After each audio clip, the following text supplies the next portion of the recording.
2020년 9월 18일 금요일 오늘의 뉴스 브리핑을 시작하겠습니다. 오늘 사진은 1950년 9월 2일 리잘 스타디움에 6만여 명의 필리핀 국민들이 한국전쟁을 위해 출발하는 필리핀 군인들을 환송하는 모습입니다. 9월 19일 1,400명의 필리핀 군인은 부산에 도착했습니다.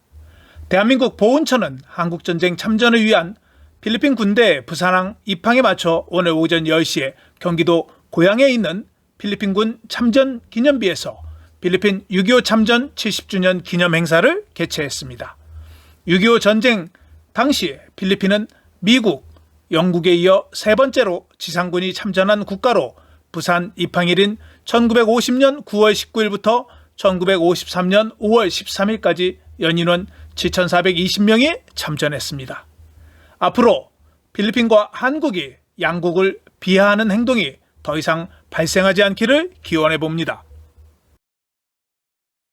유럽연합의 의원들은 필리핀 상품에 대한 관세 혜택을 제공하는 필리핀의 일반 특혜 관세 자격을 취소할 것을 17일 권고했습니다.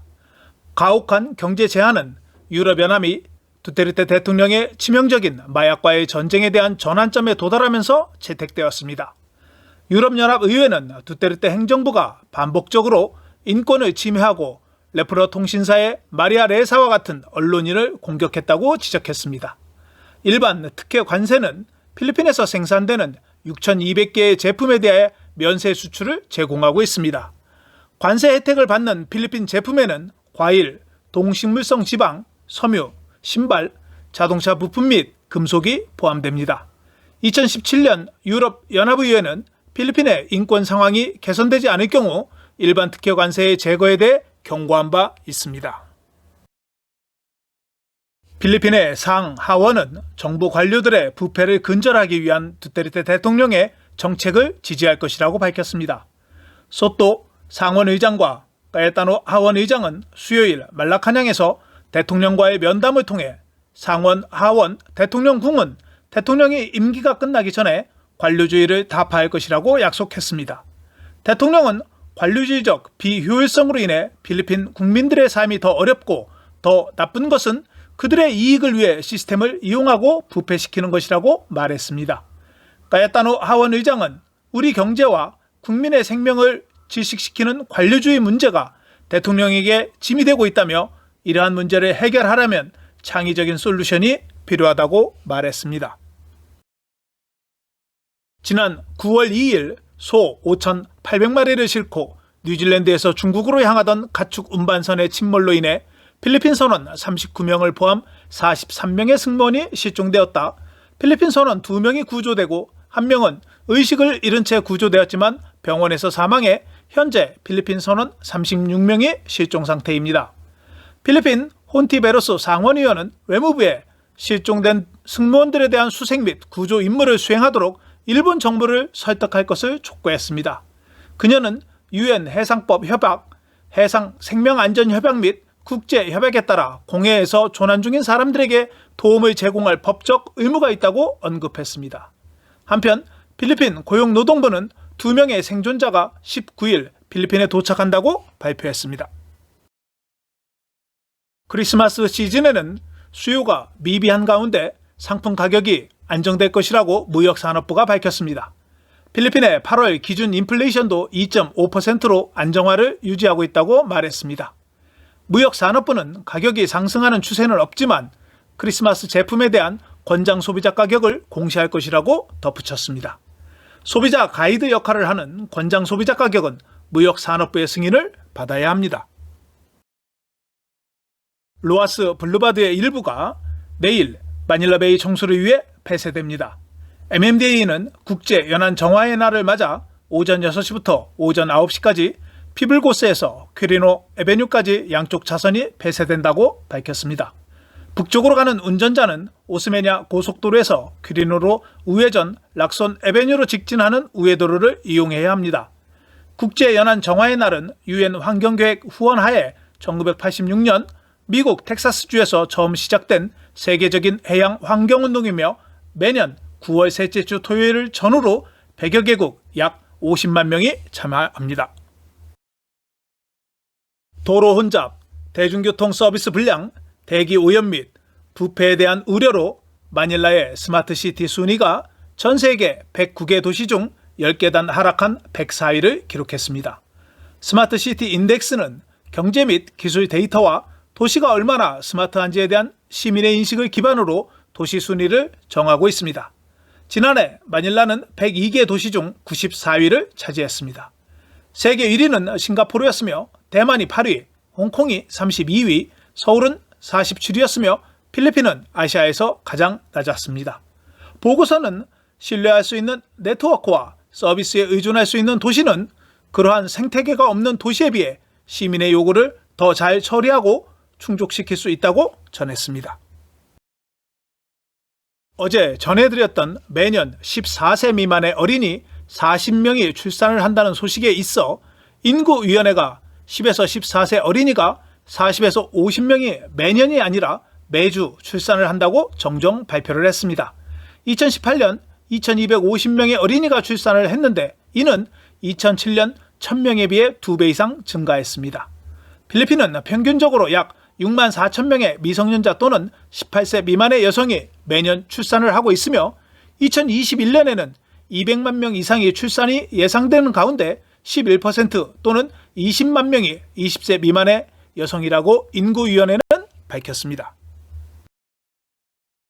필리핀 정부는 코로나 바이러스 백신 구매에 129억 페소가 필요하다고 하원 예산 청문회에서 밝혔습니다. 2021년 보건부의 예산 1270억 페소로 백신 구매에는 25억 페소가 배정될 것이며 나머지 부족한 예산은 랜드뱅크에서 대출할 예정이라고 말했습니다. 또한 보건부는 백신에 대한 임상시험은 10월 말에 실시되며 최대 6개월이 소요될 것이라고 전망했습니다. 중국 정부의 지원을 받는 필리핀 제3이동통신사 디또 이동통신이 필리핀군에 대한 간첩 행위는 없을 것이라고 밝혔습니다. 디또 이동통신사는 17일 군부대에 설치된 자사의 장비가 간첩 행위에 활용된다는 우려를 반박했습니다. 두테르테 대통령은 지난주 자신의 측근이자 필리핀 거물인 데니스 유이와 중국 국영 차이나텔레콤이 합작을 통해 필리핀 군 기지에 5G 기술이 포함된 타워를 세울 수 있도록 허용했습니다. 차이나텔레콤은 디또의 40%를 소유하고 있습니다. 필리핀 정부는 10월 29일부터 11월 4일까지 전국적으로 묘지를 폐쇄합니다. 하지만 기관 간 태스크포스 팀은 만성절 주간 전후 몇 주 동안 묘지 방문을 허용하기로 했습니다. 9월 17일부터 10월 28일까지, 11월 5일부터 11월 15일까지 일정 수의 방문객은 허용이 가능합니다. 묘지가 폐쇄될 예정이기 때문에 장례식은 행사장 수용 인원의 30%로 제한되며 사회적 거리두기, 마스크와 안면 보호대를 착용해야 합니다. 쾌존주 루세나시에서 가짜 문서를 사용하여 필리핀 여권을 취득하고 외교부에 80만 페소의 뇌물을 시도한 중국인 3명이 체포됐습니다. 중국인들은 여권을 40만 페소에 발급받기로 약속하였으나 외교부 보안요원의 신고로 체포됐습니다. 체포된 중국인들은 포고 근로자로 그들의 이름을 바꿔 필리핀 여권을 획득해 필리핀 국민들의 특권을 누리고 싶다고 말했습니다. 체포된 중국인들은 여권법 위반 및 공문서 위조 혐의를 받고 있으며 현재 쾌존주 MBI에 구금되어 있습니다. 필리핀 농구협회는 클락에서 정부의 엄격한 프로토콜을 따라 필리핀 컵 대회를 준비하고 있습니다. PBA 대표단은 앙헬리스 대학교 체육관에서 개최되는 2개월 대회 기간 동안 클락 내부의 퀘스트 호텔에서 엄격하고 독점적인 보건 규칙을 준수할 계획이라고 밝혔습니다. 프로리그는 기관 간 태스크포스 팀의 허가를 얻어 10월 9일 시작할 예정입니다. 이번 대회는 총 350명의 선수단이 참가 예정이며 각 팀은 25명까지 참가를 허용할 방침입니다. 태백시가 국제 자매도시인 바기오시의 코로나19 극복을 돕기 위한 안녕, 함께할게, 사랑의 물품 나눔 행사를 개최합니다. 태백시는 시 자원봉사센터와 함께 내달 5일부터 16일까지 지역 내 어린이집, 유치원, 초중고 사회단체, 기관 등으로부터 마스크, 손소독제 등 방역물품, 비누, 칫솔, 치약 등 위생용품, 학용용품을 기부받습니다. 시 자원봉사센터는 기부 물품을 정리해 키트로 제작한 뒤 4달 중 필리핀 바기오시 사회복지시설에 배송할 예정입니다. 바기오시와 태백시는 지난 2006년 4월부터 자매도시 결연을 맺고 공무원 교환, 근무 등 교류를 맺고 있습니다. 코로나 바이러스 전염병으로 인해 많은 필리핀 국민들이 전자지갑을 사용하는 것으로 조사됐습니다. G캐시는 송금 서비스의 월간 사용자가 8월에 전년 대비 400% 증가했으며 P2P 송금 거래는 500% 증가했으며 전체 거래량도 1000% 증가했다고 말했습니다. 소비자들은 이 앱을 사용하여 은행 송금, 이체 등 다양한 방법으로 송금할 수 있으며 글로벌 송금센터와 파트너십을 맺고 있습니다. 필리핀 중앙은행은 코로나 바이러스 노출 위험을 낮추기 위해 디지털 플랫폼을 사용할 것을 촉구하고 있습니다. 타깃시가 산타아나 바랑가이의 4개 지역에 대한 봉쇄를 발표했습니다. 산타아나 바랑가이의 4개 지역은 9월 18일 오후 6시부터 9월 30일까지 지역 커뮤니티 검역에 속하게 됩니다.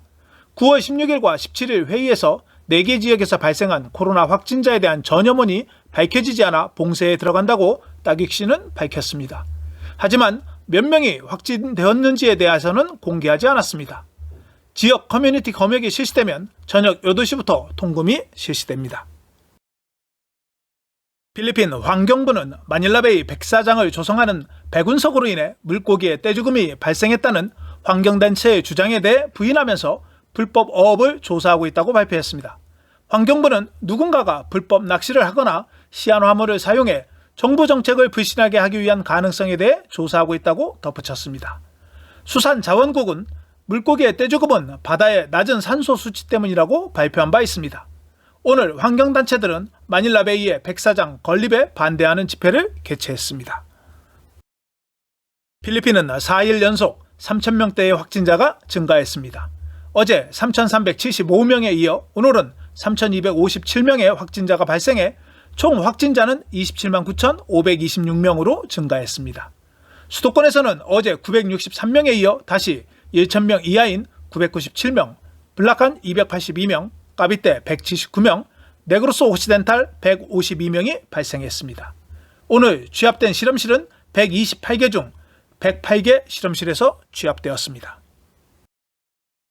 최근 14일 이내 발생자는 전체 81%로 2,628명이 증가했으며 수도권에서는 31%로 815명이 발생했습니다. 깔라바라존에서는 494명, 중부 비사야 241명이 확진되었습니다. 오늘은 지역이 확인되지 않은 확진자는 어제 318명에 이어 오늘 또 354명이었습니다. 어제는 14일 이내 확진자가 2,519명이었습니다. 어제 53명 사망자에 이어 오늘은 47명이 추가로 사망하여 총 사망자는 4,830명으로 증가했습니다. 수도권에서는 23명이 사망했으며 깔라바라존에서는 11명이 사망했습니다.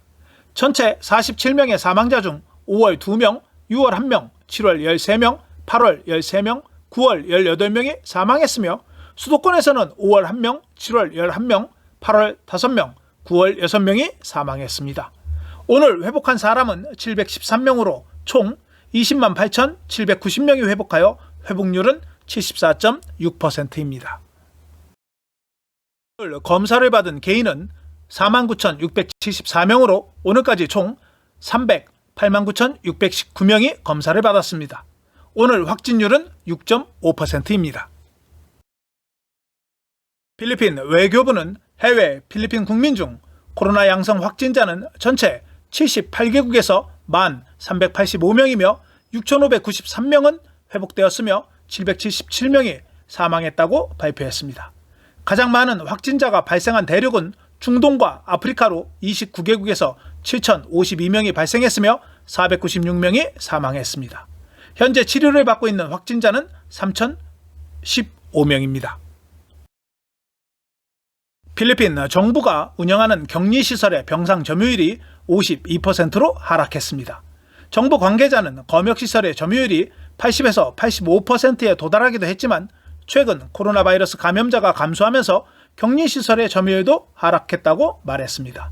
하지만 최근 두 번째 바야니안법이 통과되었기 때문에 정부는 격리시설을 추가로 건설할 수 있다고 덧붙였습니다.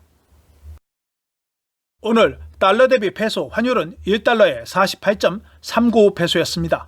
원달러 환율은 어제보다 14원 1전 내린 1160원 3전을 기록했습니다. 페소에 대한 원화도 24페소가 무너져 1페소에 23원 99전으로 마감되었습니다. 한국은 눈 내리는 크리스마스를 보통 상상하는데 필리핀은 비가 오는 크리스마스가 될 수 있다고 필리핀 기상청이 예보했습니다. 기상청은 라니냐가 10월에 발달되어 2021년 초까지 계속될 것이라며 연말연시 휴가철에 비가 올 수 있다고 말했습니다. 라니냐의 발달로 인해 10월에 2-3개의 태풍이 발생할 수도 있으며 앞으로 연평균 강수량에 비해 더 많은 강수량을 기록할 것이라고 덧붙였습니다. 기상청은 라니냐는 인프라에 피해를 입히고 홍수로 인한 교통, 직장 및 학교의 휴교로 인해 경제적 손실을 초래할 수 있다고 말했습니다. 11호 태풍이 필리핀에서 물러나면서 주말은 맑은 날씨가 예상됩니다. 내일 메트로 마닐라 최저 기온은 26도, 낮 최고 기온은 33도가 예상되며 일출은 5시 45분, 일몰은 5시 54분입니다. 마닐라 서울 인터넷 신문이 매주 토요일에 발행됩니다. 마닐라 서울 유튜브로 전해드린 뉴스 관련 자세한 내용이 궁금하시면 댓글에 링크 확인하시면 보실 수 있습니다. 오늘 준비한 소식은 여기까지입니다. 감사합니다. 오늘 내용이 좋으셨다면 좋아요와 구독하기, 알림 설정을 부탁드립니다. 시청해 주셔서 감사합니다.